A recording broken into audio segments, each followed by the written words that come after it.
The battery? We took a quick look around the hospital, but there's no sign of him. I wonder where he went. Oh, it's snow. Hey, you're right. Wow, it's been a while since I last saw real snow. It doesn't look that pretty, though, because of this fog. I guess this makes it the first snow of the year. It's freezing. Let's go home. Hey, Yosuke, if you find Teddy, don't forget to contact us, alright? I know. Let's meet up at the special headquarters tomorrow.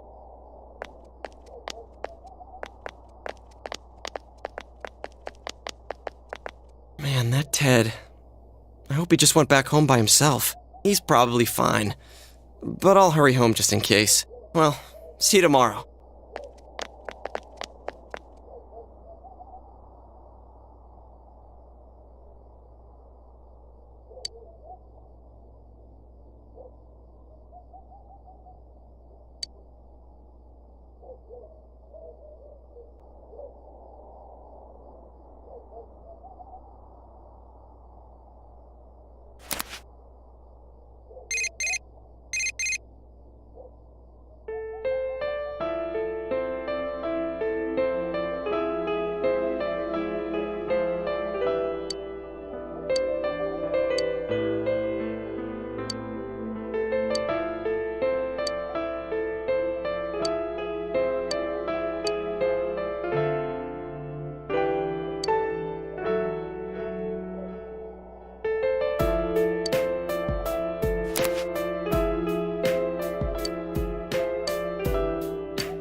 Welcome.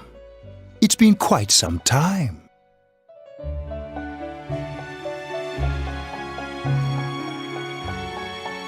Do not be alarmed. You are fast asleep in the real world. I have summoned you within your dreams. Now then, your journey has taken you quite a distance thus far. Do you believe you'll be able to successfully solve this mystery? Splendid! The precise destination of this vehicle, that too is getting rather hard to judge. If we continue driving blindly, we may end up leading you further away from the mystery that you must reach. Well, why don't we take a moment to look back on your journey? It was for that purpose that I summoned you here tonight. Margaret?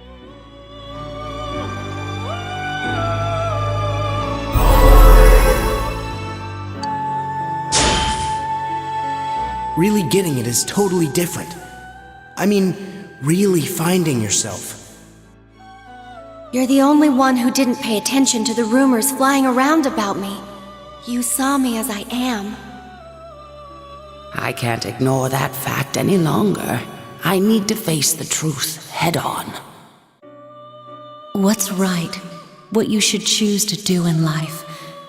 The answers to those things lie within you.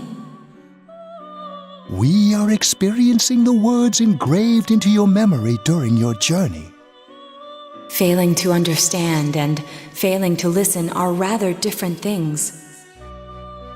All right, let's go ahead and think this through as much as we need. If we leave any unanswered questions behind, we'll just be lying to ourselves. I'll think as hard as I can and try to help. Come on, we've accomplished this much together, haven't we? Right. Together. And it seems you have comrades with you as well. those heading in the same direction through this dense fog.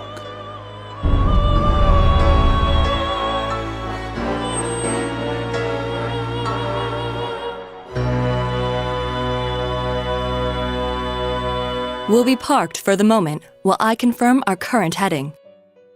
As I mentioned previously, this year will signal a great change in your life. Though there isn't much time left, it can be worth your while to take the time to stop and reflect. People are like water flowing in a river. There is only one stream, but all who pass through it are affected differently. Some travel fast. Some change their course, experiencing countless events as they travel down the river of time. Just so. The state of this room reflects the scenery of your heart. Perhaps this may be a time for contemplation rather than action.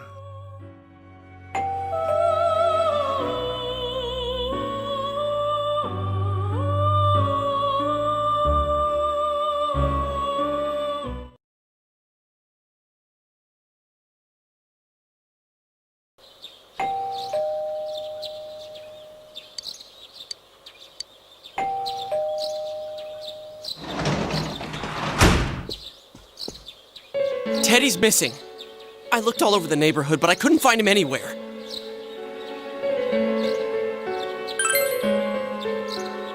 Yeah, me too. He was acting all weird lately. Rise and the others are checking inside the TV to see if he's gone back to the other side. We're meeting pretty soon, so will you come with me to Jeunesse?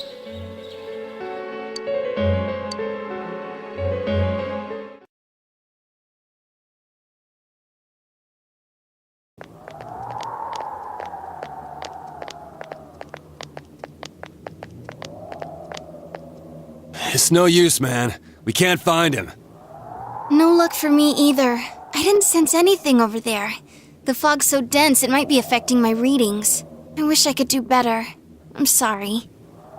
That Ted. Don't tell me he really went back to his world this time. We told him over and over that he could stay here.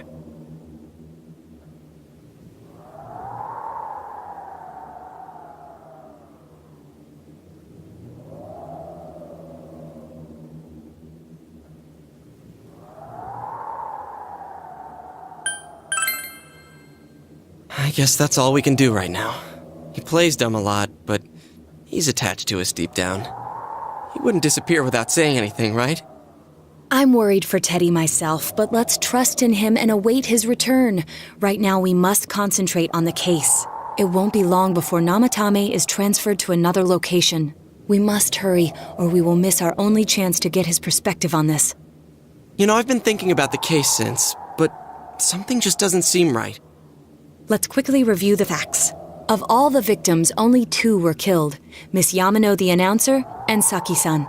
From the documents we found in the car, we know Namatame had some sort of dealings with them. After that, there were multiple attempted murders in which we were targeted. It was only when he took Nanako-chan that we caught him in the act, identifying his modus operandi in the process. When I hear you put it like that, sounds like the dude's guilty. As a result of Namatame's arrest, the police admitted that Mitsuo Kubo was a mere copycat killer. Back up to yesterday. Remember when you said Namatame didn't have a motive to kill the announcer? That's what's bothering me. Right. Either he's completely nuts, or we're misunderstanding something. You lost me.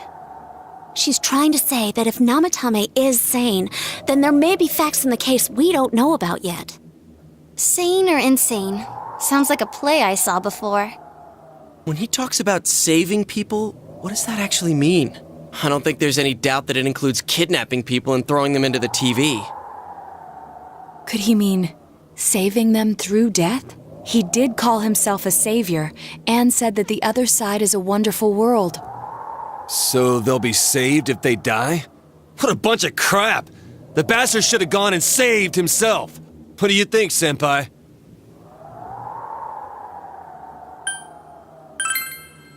If you think about it normally, it's gotta be him.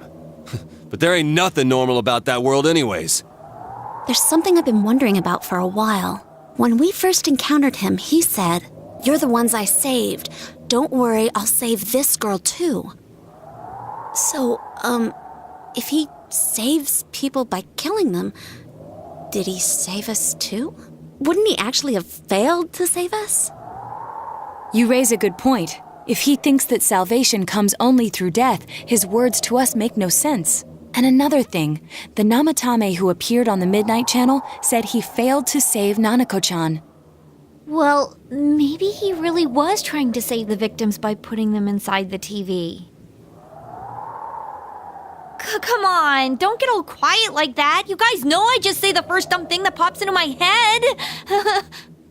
The possibility that he truly intended to save us. But he's still the one who threw in Saki-senpai and that announcer, right? Sure, we haven't nailed down his motives, but that doesn't change the fact that he killed them. Or what? You think someone else was involved? What makes you think so?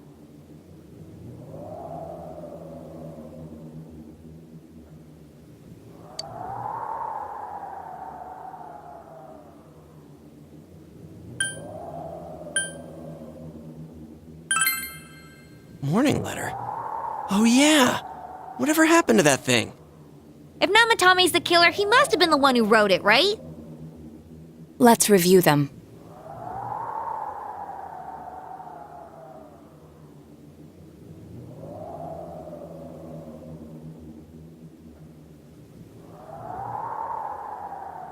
Yes, that's right.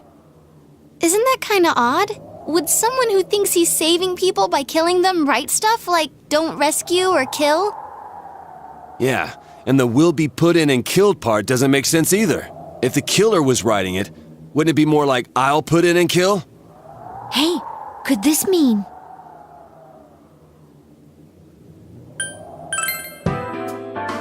Yeah, it's almost like someone else wrote this letter. But only the killer would write such a letter and deliver it to Dojima-san's house, right? If someone else wrote it, that could only mean... Dear God. Since this is such an unusual case, I was absolutely convinced that other than the Kubo incident, there was one culprit. So Namatame really was trying to save his victims? Everything is exactly the opposite of what it first seemed. In Namatame's parlance, failing would have been the first two cases when the victims died. If he had used his method twice and failed both times, he would hardly have continued using the TV. And yet he did. It all seems to suggest that someone else wrote this warning letter while observing the entire case. Someone else? Then, it wasn't Namatame that killed Saki-senpai and the announcer? We can't say for certain yet. We urgently need to speak with Namatame face to face.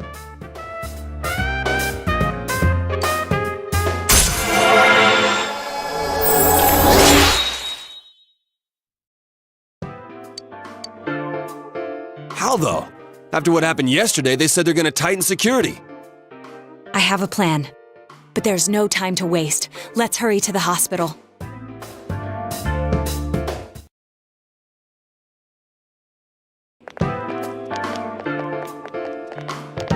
Hey, this place is off limits. I'm a consultant with the police. I'd like a few words with Namatame-san. May I go in? This is Unit 252, requesting confirmation on an ID. Name of Naoto Shirogane. Huh? Ah, understood. I see. Well, you're on the list. I can give you a few minutes, but I'll have to record your conversation with him for security purposes. Not that I expect you'll get anything coherent out of the guy. He's been spouting nothing but gibberish. I'd like him to accompany me as well.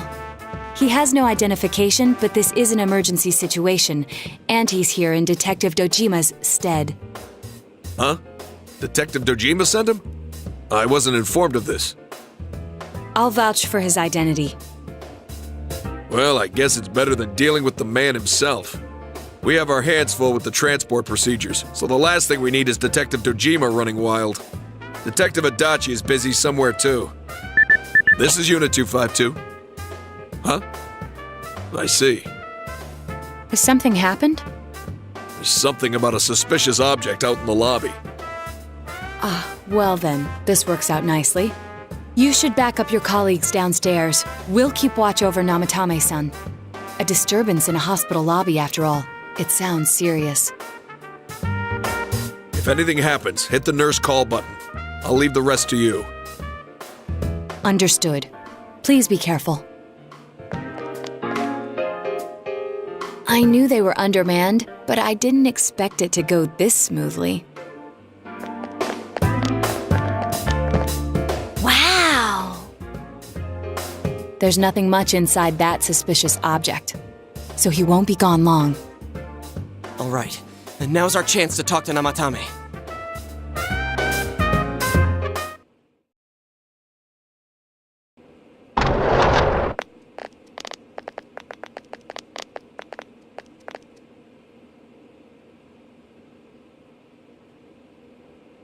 Namatame-san, there's something we'd like to ask you.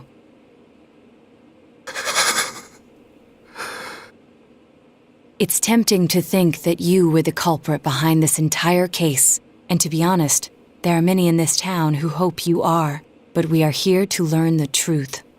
So please, answer our questions. Huh?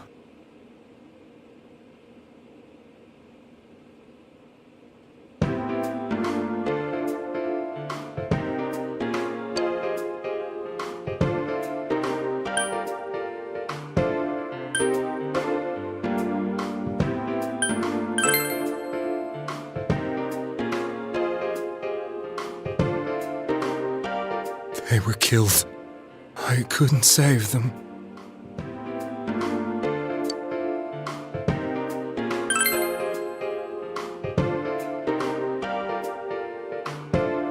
Huh? Me?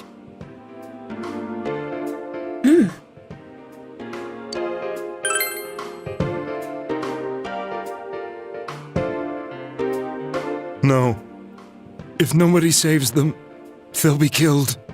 That's why I put them in there. Then tell me if my estimation is correct so far. After discovering the Yamano and Konishi incidents, you realized an appearance on the Midnight Channel meant certain death. Thus, to save her from that fate, you kidnapped Yukiko Amagi. You couldn't let her be killed, so you threw her into the TV, preventing the killer in this world from reaching her. And you repeated the process as more individuals appeared on the Midnight Channel. It all falls into place. His body is weak, but his mind is sound. He's trying to tell us the truth. Yeah, but if the stuff he's saying is true... There's another killer who murdered the first two victims? Indulge us in a few more questions.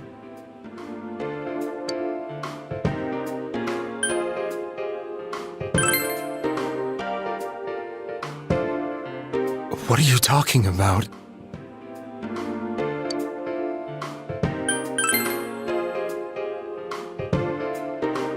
I didn't know. I never thought it would be that kind of place.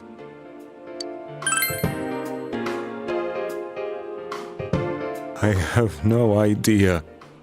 I want to know that too. As I thought. You believe me? Did they find him? Did they find the one who did such cruel things? Mayumi. Please calm down. Our ability to find the culprit rests on you. We know about the other world. In fact, we're the only ones who can fully understand what you have to say. Only you? We did blame you for everything at first. But now I think we can accept whatever you got to tell us as truth. Please, tell us everything you can, calmly and slowly. You're willing to listen? Do my story?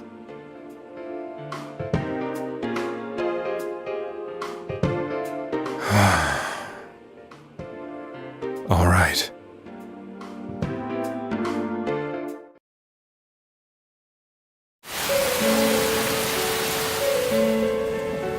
Soon after my affair with Mayumi became common knowledge, I returned to my parents' home as if to run away from the scandal. And I started drinking heavily to drown my anxieties. I hadn't been able to reach Mayumi at all, and that didn't help either. Mayumi, where are you? She'd been disgraced on all the afternoon shows and forced to resign from the program she was on. I caused her so much trouble. I wanted to at least apologize to her, but I couldn't even do that.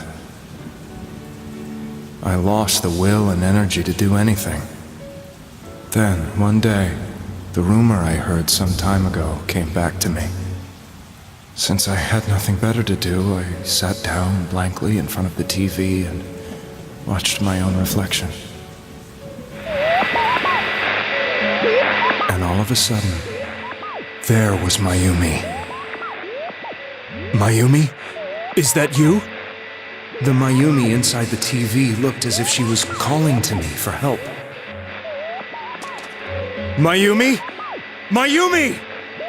When I reached out unthinkingly to touch her, my arm disappeared into the TV, as if I had dipped it into a pool of water. I was so shocked that I lost my balance and nearly fell face first into the TV.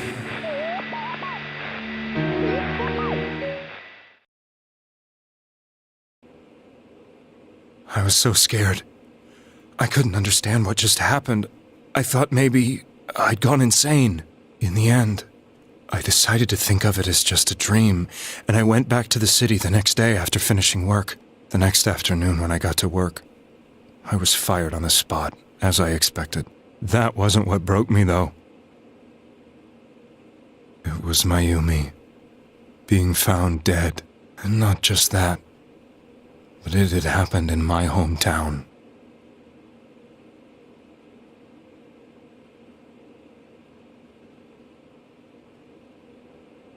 I was dumbstruck. But later on, I remembered the image of Mayumi I'd seen that night. Was it not a dream? Could it really have been an SOS from Mayumi? I hadn't touched another TV because the first time was so terrifying, but I decided to try it again, and I confirmed that none of it was a dream. So that image, was it something Mayumi showed me, calling for help? That's how I felt. And eventually, you learned of the Midnight Channel. I remembered that when Mayumi was alive, she was chasing a rumor about some bizarre TV program. I'd heard about it before, but I thought it was just an urban legend. But then Mayumi appeared on it, and later turned up dead. The more I thought about it, the harder it became to believe that the two events were unrelated. Soon after that, I came back to Inaba to answer the police's questions. I'd lost my job, and I wanted to know the truth of Mayumi's death for myself. Then, on another rainy night, someone else appeared on the Midnight Channel. It was a girl. She looked like she was calling for help, just like Mayumi. The first thing that came into my mind was, maybe this girl will be the next to die. And that was Saki-senpai. I'd been following all the news about Mayumi, so I noticed right away that she was the girl who found Mayumi's body. And if my hunch was right, she'd be the next victim. I didn't want her to die the way Mayumi did, so I desperately kept watching. I was consumed with the idea of rescuing her. Then, little by little, her image on the screen came into sharper focus. It became sharper? How did you find out it was her? After I came back, my father couldn't bear to see me in such low spirits, and gave me a job with the family business. I met that girl when I delivered a package to the liquor store.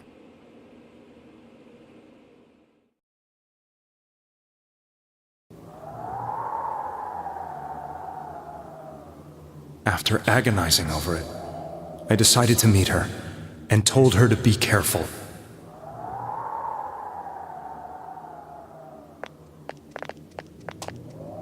But that same night, on the TV,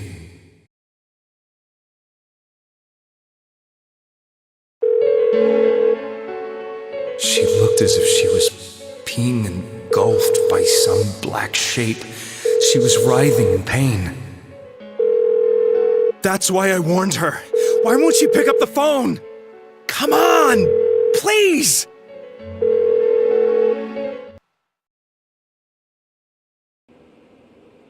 The next day, they found her dead.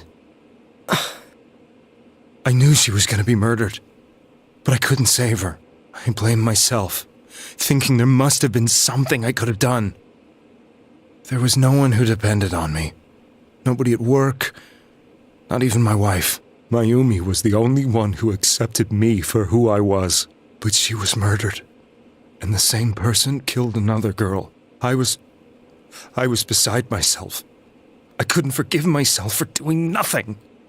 You really did love Miss Yamano. Yes, from the bottom of my heart. Before I was married, my wife made it big in show business. I was happy for her, but it put a strain on our relationship.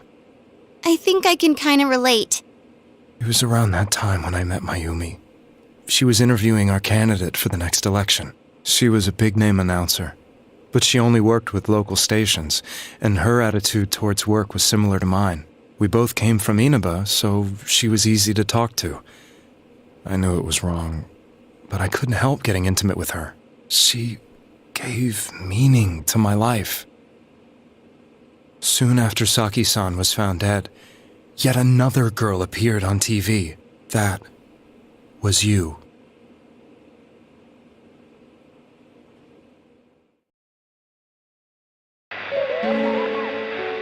She'll be kidnapped next, and murdered.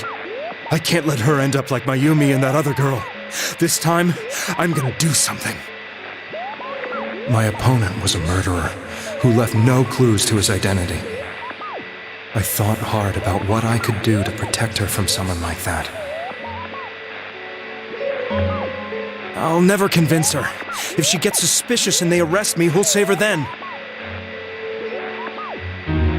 The girl inside the TV looked as if she was smiling at me. And that's when it hit me. I apparently had the power to go through the TV screen to the other side.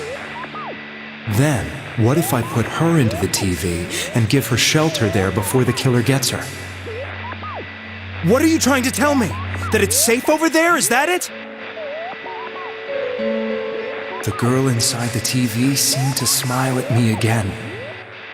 And I thought, no matter what kind of place it might be, it's better than being slaughtered. Once things calmed down, I could just let her out again. If she's inside the TV, there's no way they can find her. It felt as if everything was starting to come together in my mind.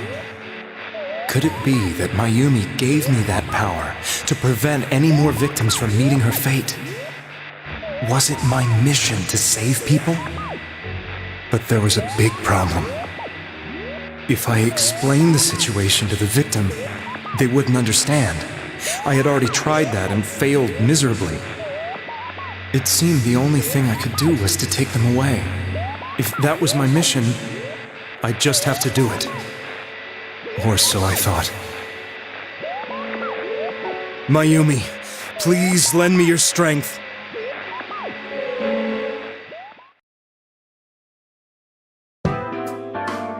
So, since you thought people who appeared on the Midnight Channel would be killed, you kidnapped us in order to save us.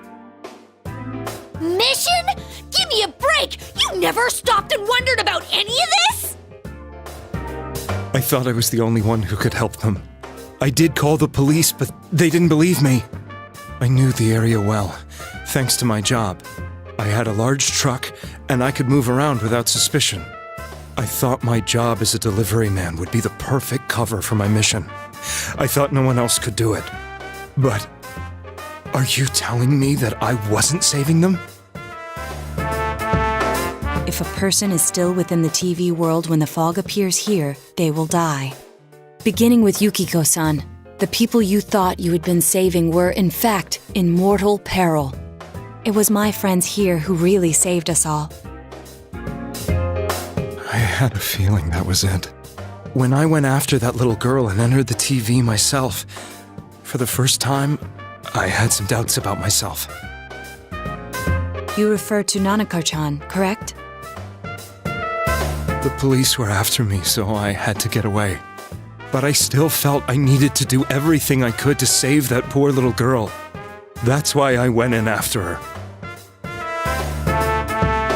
But the TV world was completely different than I imagined. Such an abominable, grotesque place. I knew that the three of you who I saved went back to your normal lives, so I didn't realize how terrible that world was. I never knew you couldn't even get out of that place on your own. No. That's a cowardly way to put it. I'd probably already begun to realize that it was a dangerous place. If I hadn't, I wouldn't have gone to see you all. See us? Wait, are you talking about the concert we did at Juness? Yes. I wanted to know why the ones I saved were all hanging out with each other, and how much you remembered. But in the end, I couldn't bring myself to say anything and ran home. I must have felt too guilty. But all the doubts and anxieties I'd been unconsciously suppressing exploded out when I entered the television myself. I thought I was going insane. I probably did. And you know the rest. When I came to, I was lying in a hospital bed. You really were trying to save people. But I ended up doing just the opposite.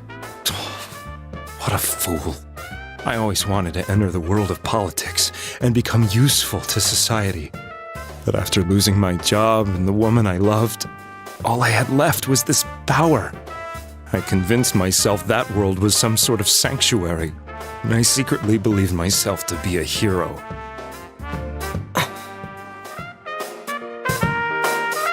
I never doubted what I saw on TV, and believed everything was as I wanted it to be. I didn't think for myself at all. That's why I couldn't protect them. I'm to blame for all of this.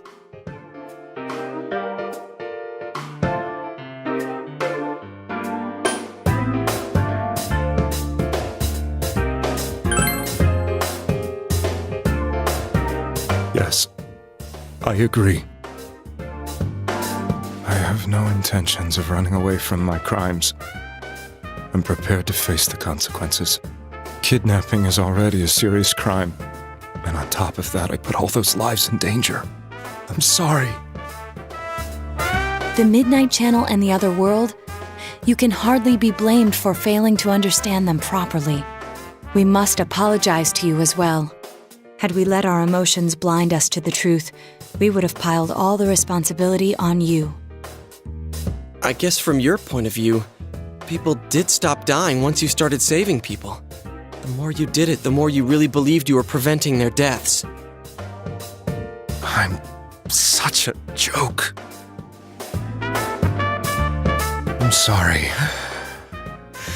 I'm getting a little tired.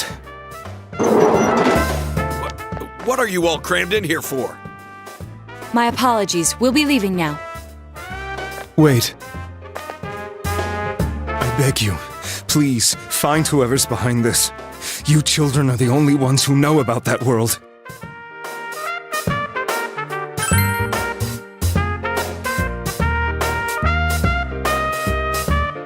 It's all clear now. He never committed any murders.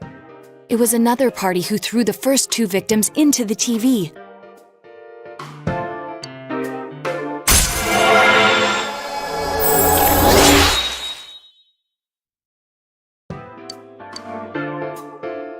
Now get out of here! I told you, he's almost ready to be transported. We can't have anything else happen. Sheesh, I better not see you rascals here again.